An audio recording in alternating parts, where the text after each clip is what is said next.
ఈ వీడియో చూస్తున్నప్పుడు చాలామందికి ఒక సందేహం అనేది కలుగుతుంది.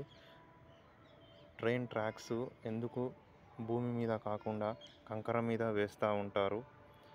ఎందుకు అలా చేస్తూ ఉంటారు? దాని వలన ఏమి ఉపయోగం అనేది ఒక సందేహం కలుగుతుంది. నాకు కూడా ఒకప్పుడు ఇలాగే సందేహం వచ్చింది. కానీ వాస్తవానికి ఒక అద్భుతమైన కారణం ఉంది.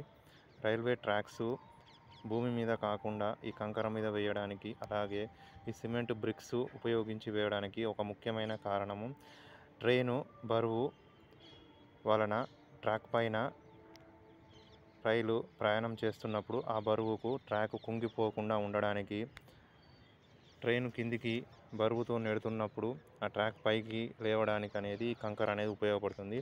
అలాగే ఈ సిమెంట్ బ్రిక్స్ కూడా రైలుకు గట్టి పట్టును ఇవ్వడానికి, ఒక సమర్థతను ఇవ్వడానికి, ఒక మంచి దారిని ఇవ్వడానికి అనేది ఉపయోగపడుతుంది.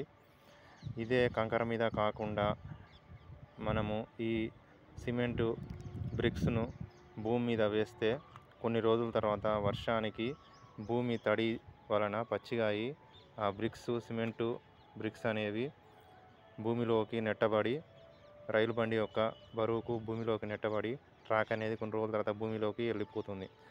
అలా ప్రమాదం జరగకుండా ఉండడానికి రైల్వే డిపార్ట్మెంట్ వాళ్ళు కంకర మీద వేసి ఈ సిమెంట్ బ్రిక్స్ సహాయంతో ట్రైన్ ట్రాక్స్ అనేది వేస్తూ ఉంటారు.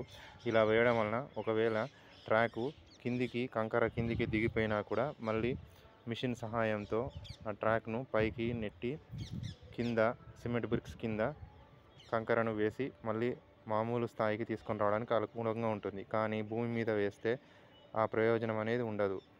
ఈ విధమైన నష్టం కారణంగా రైల్వే డిపార్ట్మెంట్ వాళ్ళు సిమెంటు బ్రిక్స్ సహాయంతో రైల్వే ట్రాక్స్ను కంకర మీద వేస్తున్నారు.